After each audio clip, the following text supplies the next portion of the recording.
Pilihan utama anda tentunya hanya di Radio Kefahaman Islam Malaysia IKIM FM. Assalamualaikum warahmatullahi wabarakatuh dan juga selamat petang sekali lagi untuk semua sahabat pendengar IKIM FM. Alhamdulillah kembali bersiaran waktu ini dah pun memasuki zon untuk slot rahsia alam. Alhamdulillah sekali lagi kita bersama untuk perkongsian bersama dengan tetamu kita di konti IKIM FM. Saya alu-alukan kehadiran yang bagi Dr. Suri Rawa yang merupakan pakar antioksidan Pusat Pendidikan Teknologi Makanan Institut Pendidikan dan Kemajuan Pertanian Malaysia MARDI di konti IKIM FM. Assalamualaikum Doktor. Waalaikumsalam warahmatullahi. Sihat Doktor ya? Alhamdulillah. Alhamdulillah. Dah berminggu-minggu juga ni masuk minggu yang kelima, episod kelima kita bersama bercerita tentang antioksidan sebelum ini dan masih lagi berkaitan sebenarnya ya bila tajuk kita pada minggu ini tentang minyak pati dan juga aromaterapi. Tak tahu juga tu tentang mana lah yang boleh bawa hubung kaitnya dengan antioksidan, tapi insyaAllah akan bersama dengan yang bagi doktor untuk sama-sama mengupaskannya. Mungkin juga sebagai pendahuluan ni doktor, boleh kita terangkan kita nak congkil rahsia alam ini berkenaan dengan minyak pati. Apa yang dikatakan sebagai minyak pati tu doktor? Silakan. Bismillahirrahmanirrahim. Assalamualaikum warahmatullahi wabarakatuh. Sebenarnya saudara pendengar yang saya hormati sekalian, sebenarnya minyak pati ni kalau kita merujuk dalam hadis Nabi tentang aroma terutamanya, Nabi memaklumkan dalam hadis yang diriwayatkan oleh Bukhari dan Muslim. Antaranya Nabi memaklumkan masalul mu'minil lazi yaqra'ul Quran masalu utrujah rihuha tayyibun wa ta'muha tayyibun. Perumpamaan orang mukmin yang membaca Al-Quran adalah seperti utruj, yakni limau, yang mana Nabi kata rihuha tayyibun, maknanya baunya adalah baik, dan juga wa ta'muha tayyibun, maknanya makannya adalah baik. Dan daripada hadis inilah mana saya teruskan kajian untuk melihat apakah bahan yang baik yang dalam limau utruj tadi. Itu adalah bahan beraroma. Bahan beraroma yang asalnya adalah daripada minyak pati sebenarnya. Utruj itu ya. Utruj, minyak pati. Essential oil tu lah doktor. Essential oil dia. Dan sebenarnya kalau kirakan kalau dalam minyak pati ni boleh didapati pada bahagian-bahagian tumbuhan. Kadang-kadang dia boleh didapati pada bahagian bunga, bahagian daun dan bahagian batang dan akar.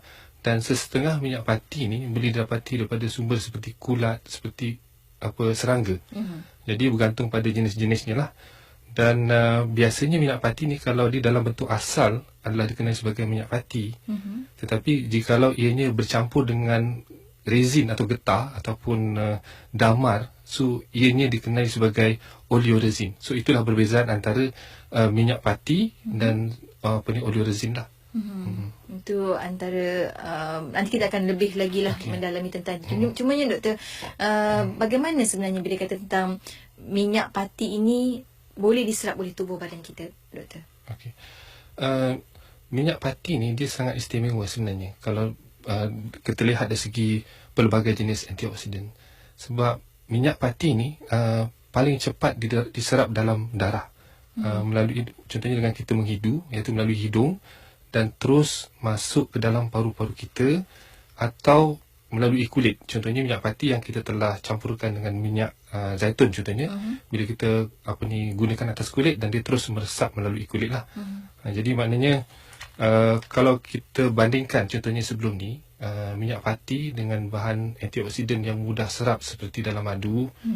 Kalau dalam madu biasa penyerapan antioksidan dalam setengah jam. Kadang-kadang bahan antioksidan tu boleh diserap antara 5 hingga 24 jam. Jadi masanya lama. Tapi dalam minyak pati ni hanya beberapa saat saja. Boleh terus serap. Boleh terus serap, masuk ikut paru-paru dan terus masuk ikut darah. So itu yang kita nampak kebaikan minyak pati berbanding dengan dari segi makanan yang kita makan lah. Maknanya dari segi penyerapan dia lagi cepat sebenarnya. Apa yang menyebabkan tu doktor? Sebab kalau kita lihat selalunya kalau benda kita makan bercampur dengan air liur, dia mudah menyerap dalam tubuh badan kita. Tapi yang ni dia sapu di luar doktor, ataupun di hidung dan sebagainya. Bagaimana dia boleh betul-betul dapat meresap dengan cepat dan mudah doktor? Kalau kita tengok dari segi struktur paru-paru kita dalam ovilus contohnya, dia hanya ada satu lapisan. Berbanding dengan perut, kalau kita makan, dia akan masuk dalam perut dulu, kemudian masuk usus kecil, lepas tu usus besar, dan bergantung pada campuran makanan yang kita ambil. Kalau kita banyak makan lemak, protein, jadi dia lagi lambat dan lagi sedikit. Tapi minyak pati dia tidak melalui itu semua. Dia terus masuk melalui kulit atau terus masuk melalui paru-paru. Jadi itulah sebabnya minyak pati ni lagi serap dengan pantas dan lagi banyaklah penyerapannya sebenarnya. Kalau bandingkan dengan bahan fenolik macam mana doktor? Ada boleh? Kalau macam bahan fenolik biasanya kalau contohnya bahan antioksidan ringkas dalam madu contohnya ataupun dalam buah-buahan dalam masa setengah jam. Dalam masa setengah jam. Tapi minyak pati hanya beberapa saat saja. Tapi satu benda lah doktor, bila cakap tentang minyak pati ni dia sangat sinonim dengan kecantikan juga kadang-kadang. Doktor, apa sebenarnya kegunaan minyak pati selain untuk aromaterapi sahaja doktor? Selain daripada untuk aromaterapi, minyak pati ni mempunyai pelbagai jenis kegunaan. Contohnya ia mempunyai kegunaan sebagai antibakteria, sebagai antifungal, di mana produk makanan yang ditambah minyak pati biasanya dia lebih tahan lama. Mana dia sebagai antifungal lah. Dan selain daripada itu, minyak pati juga boleh digunakan untuk sebagai anti-stress, antivirus, anti-cancer, dan juga contohnya untuk anti-serangga. Kalau kita lihat pun boleh juga. Jadi macam contohnya minyak serai wangi boleh digunakan untuk anti-serangga. Maknanya itu pun salah satu daripada aromaterapi juga lah, minyak pati betul. juga serai wangi, minyak serangga. Betul juga tu. Betul, orang lama-lama tu banyak guna doktor ya. Tapi kita sekarang ni agak jarang-jarang nak mengaplikasikannya. Tapi boleh tak doktor beri contoh minyak pati di sekeliling kita lah yang terbaik untuk kesihatan, khususnya sebagai antioksidan itu sendiri? Kalau dari contoh minyak pati di sekeliling kita yang terbaik untuk kesihatan, khususnya antioksidan, adalah contohnya minyak pati daripada bunga cengkeh atau clove. Minyak pati bunga cengkeh ni mengandungi satu bahan yang dikenali sebagai eugenol. Bahan ni sebenarnya dia bahan antioksidan yang sumber terbaik selepas bahan hydroxytyrosol yang dijumpai dalam daun ataupun buah zaitun. Dan kalau kita lihat dari segi kekuatannya, hydroxytyrosol tu dia 6 kali lebih tinggi berbanding dengan bunga cengkeh. Maknanya buah zaitun dari segi antioksidan sebenarnya lagi kuat berbanding dengan bunga cengkeh. Dan kalau kita tengok sumber lain contohnya macam minyak kayu manis contohnya. Kayu manis. Dia ada bahan yang dikenali sebagai cinnamaldehyde. Bahan ni dia kalau kita tengok bunga cengkeh ni kira dalam 100 kali lebih tinggi antioksidan berbanding dengan minyak pati kayu manis. Maknanya bunga cengkeh yang tertinggilah berbanding kayu manis. Dan selain daripada itu, macam contohnya minyak pati 5 purut. 5 purut yang biasa kita guna dalam tom yum. Tom yum pula doktor sebut. Dia ada bahan yang dikenali sebagai citronellal. Bahan ni tapi bunga cengkeh dia 15 kali lebih kuat berbanding dengan 5 purut sebenarnya. Dan selain daripada itu, macam minyak pati dalam serai makan dikenali sebagai citral juga mempunyai sifat antioksidan. Dan kalau kita lihat dari sumber-sumber ni, mungkin selepas ni adalah sangat dialu-alukan untuk para suami masuk dapur. Sebab contohnya kalau kita masak makanan yang guna bunga cengkeh, kan, guna kayu manis yang tinggi antioksidan, so orang yang pertama yang dapat khasiat tu adalah tukang masak tu. So kita boleh kempen para suami masuk dapur masak makanan yang tinggi antioksidan, terutamanya minyak pati sebenarnya. Senang serap, insyaAllah. Lepas cakap lah, kalau nak sihat kena rajin ke dapur.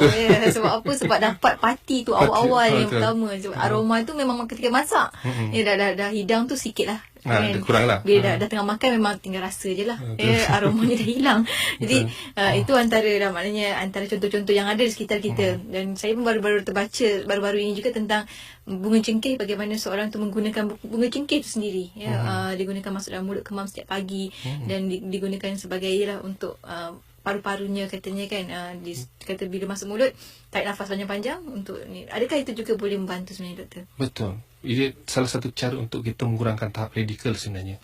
Sebab minyak pati sebagaimana saya katakan tadi, dia senang serap dalam masa beberapa saat dan tidak terganggu oleh banyak faktor seperti matriks makanan dan sebagainya. Dan kalau kita cari yang terbaik ialah selain pada para suami masuk dapur, dan kena tanam juga sumber-sumber yang tinggi aroma, wangi-wangian di sekeliling rumah. Contohnya tanam pokok macam pokok jasmin, pokok mungkin bunga-bunga yang berwangi-wangian, contohnya seperti bunga melo, bunga bunga kesidang, bunga kemuning, bunga melati dan bunga cempaka dan macam-macam. Yang ada bau. Yang ada bau. Dan satu lagi mungkin kita boleh menggalakkan macam contohnya pihak berkuasa tempatan dan plus contohnya untuk tanam pokok-pokok wangi-wangian di sepanjang jalan, di sepanjang lebuh raya. Lepas ni orang tak pasang ikon. Jadi maknanya Buka dia tingkap, akan masukkan aroma. betul.